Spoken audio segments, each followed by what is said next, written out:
திறந்து வைத்திருக்கிறார்கள். இந்த நிகழ்ச்சியிலே பங்கு பெற்றிருக்கிற என்னுடைய அருமையண்ணன் KS நரேந்திரன் அவர்கள், பாலகிருஷ்ணன் அவர்கள், நம்முடைய முனிராஜா அவர்கள், என்னுடைய இந்த தொகுதியினுடைய பொறுப்பாளராக என்னோடு துணை நின்று பணியாற்ற இருக்கக்கூடிய நம்முடைய நரசிம்மன் முன்னாள் நாடாளுமன்ற உறுப்பினர் அவர்கள், எல்லாவற்றுக்கும் மேலாக இந்த தொகுதியினுடைய தேர்தலை வழிநடத்தி எடுத்து செல்ல போகிற நம்முடைய மாவட்டத்தினுடைய பாரதிய ஜனதா கட்சியுடைய மாவட்டத்தினுடைய தலைவர் தம்பி நாராயணன், அவரை சார்ந்திருக்கக்கூடிய நம்முடைய இயக்கத்தினுடைய தோழர்கள், அனைத்து இந்திய அண்ணா திராவிட முன்னேற்ற கழகத்தினுடைய நிர்வாகிகள், பாட்டாளி மக்கள் கட்சியுடைய நிர்வாகிகள், அமமுகவுடைய நிர்வாகிகள், தமிழ் மாநில காங்கிரஸ் கட்சியுடைய நிர்வாகிகள், பாரதிய ஜனதா கட்சியின் கூட்டணியில் இணைந்திருக்கக்கூடிய தேசிய ஜனநாயக கூட்டணி கட்சிகளை சேர்ந்த அனைத்து நிர்வாகிகள் அனைவருக்கும் என்னுடைய அன்பு கலந்த வணக்கத்தினையும் இப்பொழுது பேசுவதற்கு நேரமில்லை. நாம் எப்படி நடந்து கொள்ள வேண்டும் என்பதற்கு நமக்கு வழிகாட்ட நம்முடைய அருமையண்ணன் KP முனுசாமி அவர்கள் வந்திருக்கிறார்கள்.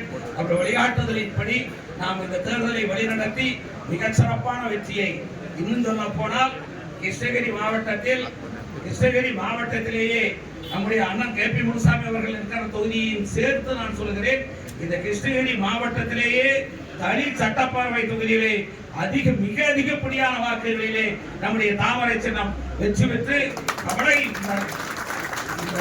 பகுதிக்கே ஒரு புத்தாரமாக கர்நாடக எல்லையிலிருந்து நம்முடைய எல்லை ஆரம்பிக்கிற போதே இந்த தமிழகத்தினுடைய ஆட்சி பொறுப்பிற்கு அனைத்து இந்திய அதிமுகவுடைய பொதுச் செயலாளர் எடப்பாடி பழனிசாமி அவர்களை முதலமைச்சராக ஆக்குவதற்கு முதல் தொகுதியாக இந்த தனி தொகுதி தாமரை சின்னத்திலே வெற்றி பெறுவதற்கு நாம் அனைவரும் இணைந்து பணியாற்றுவோம் என்று சொல்லி, இதுதான் இந்த தேர்தல் அலுவலக திறப்பு விழா நிகழ்ச்சியிலே நாம் எடுத்துக் கொள்கிற சூளுரை என்று சொல்லி, மறவாதீர் தாமரை சின்னம், தாமரை சின்னம், தாமரை சின்னம், தாமரை சின்னம் என்று கூறி விடைபெறுகிறேன். நன்றி, வணக்கம்.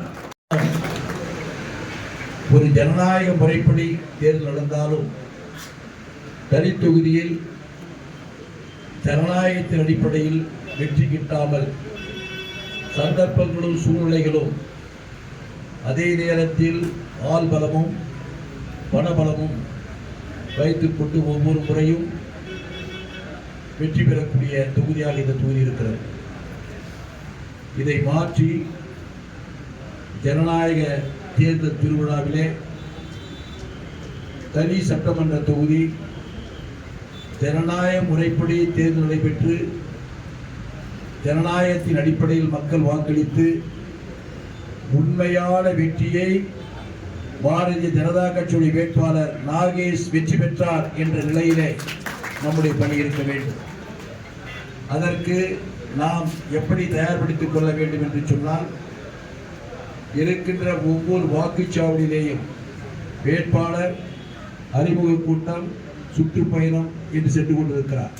சுற்றுப்பயணம் ஒரு பக்கம் இருந்தாலும் நாம் ஒவ்வொரு வாக்குச்சாவடியிலேயும் இங்கே இருக்கின்ற பொறுப்பாளர்கள், நிர்வாகிகள், கூட்டணி கட்சியில் இருக்கின்ற அனைத்து இந்திய அண்ணா திராவிட முன்னேற்ற கழகம், பாரதிய ஜனதா கட்சி, பாட்டாளி மக்கள் கட்சி, அம்மா மக்கள் முன்னேற்ற கழகம், இந்த கட்சிகள் எந்தெந்த வாக்குச்சாவடியில் யார் யார் பலமாக இருக்கிறார்களோ இதில் பெருந்தன்மையாக நாம் நடந்து கொள்ள வேண்டும்.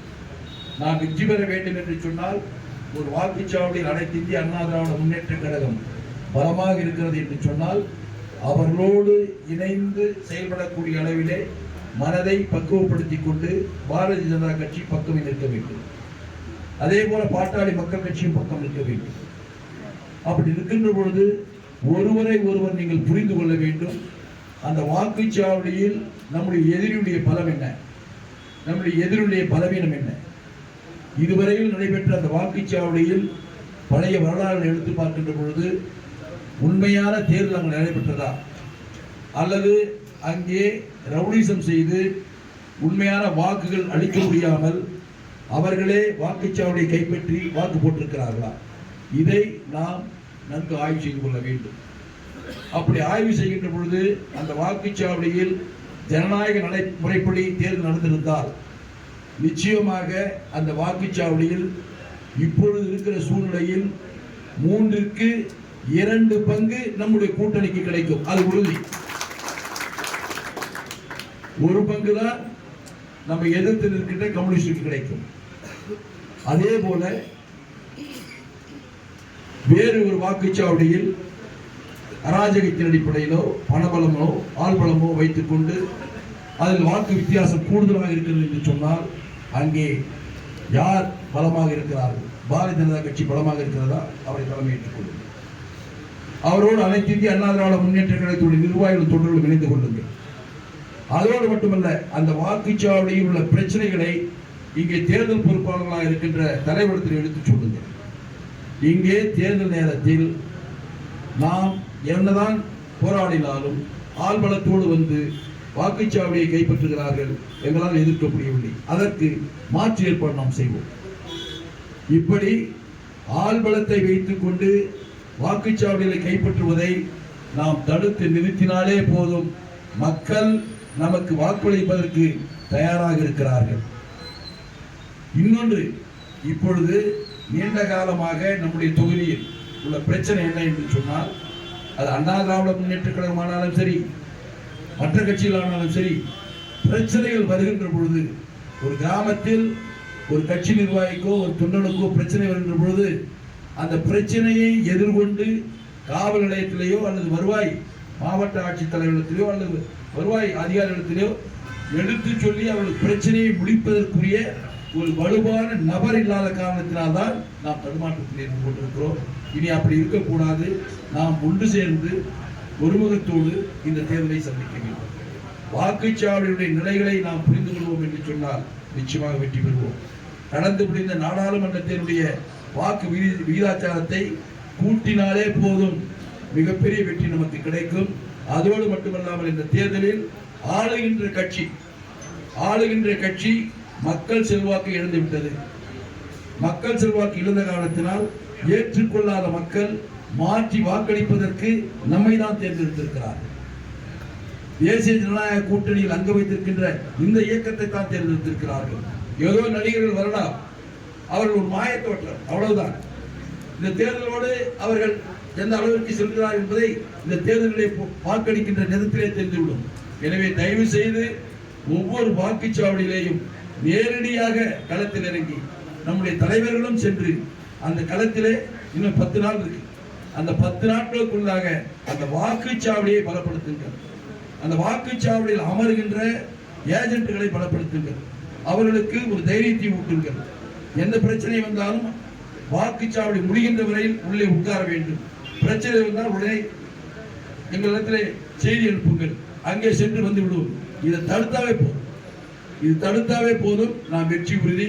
எனவே இங்கே பொறுப்பாளர்கள் தயவு செய்து இந்த பணியையும் நீங்கள் மேற்கொள்ள வேண்டும் என்று கூறி, அன்புக்குரிய சகோதரர் டாக்டர் நாகேஷ் அவர்கள் வெற்றி பெறுவதற்கு அனைத்து இந்திய அண்ணா திராவிட முன்னேற்ற கழக நிர்வாகிகளும் தொண்டர்களும் உங்களுக்கு கடுமையாக உழைப்பார்கள் என்ற வாக்குறுதியை மட்டும் கூறி விடைபெறுகிறேன். நன்றி, வணக்கம்.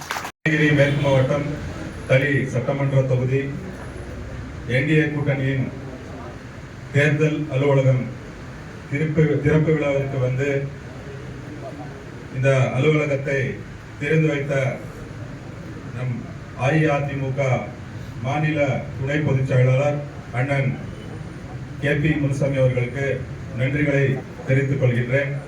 அதே போல நமது தளி சட்டமன்ற தொகுதியின் தேர்தல் பொறுப்பாளர் அண்ணன் KP ராமலிங்கம் அவர்களே, தேர்தல் இணை பொறுப்பாளர் அண்ணன் நரசிம்மன்ஜி அவர்களே, நமது கிருஷ்ணகிரி மேற்கு மாவட்ட தலைவர் அண்ணன் நாராயண்ஜி அவர்களே, பாட்டாளி மக்கள் கட்சியின் மாவட்ட தலைவர் அண்ணன் கோவிந்தராஜ் அவர்களே, மாவட்ட தலைவர் அண்ணன் ஸ்ரீனிவாசன் அவர்களே, மாவட்ட செயலாளர் அண்ணன் கோவிந்தராஜ் அவர்களே, தமிழ் மாநில காங்கிரஸ் மாவட்ட தலைவர் அண்ணன் ரமேஷ் ரெட்டி அவர்களே, அஇஅதிமுக முன்னாள் நாடாளுமன்ற வேட்பாளர் அண்ணன் ஜெயபிரகாஷன் அவர்களே, முன்னாள் மாவட்ட தலைவர் நாகராஜ் அவர்களே, முன்னாள் மாநில துணைத் தலைவர் நரேந்திரன்ஜி அவர்களே, நமது மாநில தொழிற்பிரிவு மாநில தலைவர் பாலகிருஷ்ணன்ஜி அவர்களே, அமமுக மாவட்ட தலைவர் அண்ணன் மாரேகவுட அவர்களே, அதே போல அஇஅதிமுக தளி தொகுதியின் பொறுப்பாளர் அண்ணன் நாகேஷ் அவர்களே, அனைத்து கூட்டணி கட்சி தலைவர்களே, நிர்வாகிகளே, தொண்டர்களே, இந்த அலுவலக திறப்பு விழாவிற்கு வந்து சிறப்பித்ததற்கு அனைவருக்கும் நன்றி சொல்லிக் கொள்கிறேன். நன்றி, வணக்கம்.